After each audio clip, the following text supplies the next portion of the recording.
দেখুন, আমরা এখানে আমাদের এসিপি স্যারকে খুঁজছি।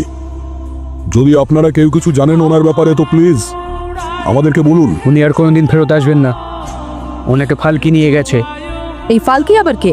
নাম নেবে না তোমার ওই অপবিত্র মুখ থেকে। উনি আমাদের দেবী। একদম নাম উচ্চারণ করবে না তোমাদের ওই অপবিত্র মুখ দিয়ে। উনি আমাদের দেবী মা।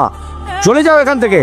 এখনো আমরা যাচ্ছি, কিন্তু বিশ্বাস করুন আপনাদের এই জঙ্গলের মধ্যেই কোনো বেআইনি কাজ হচ্ছে, আর আমরা সত্যিটা বের করেই ছাড়বো। তোমরা হয়তো আমাদের 4 জনকে বেঁধে রেখেছো, কিন্তু আমাদের যে 5ম জন আছে না, সে খুঁজতে খুঁজতে আমাদের এখানে ঠিকই পৌঁছে যাবে। তারপরে বুঝে নাও তোমাদের মৃত্যুর কাউন্টডাউনও শুরু। নেকড়ে গাধা খরগোশ হয়ে ঘুরে বেড়াচ্ছ। নকল সিংহ আর ও হলো আমাদের আসল সিংহ।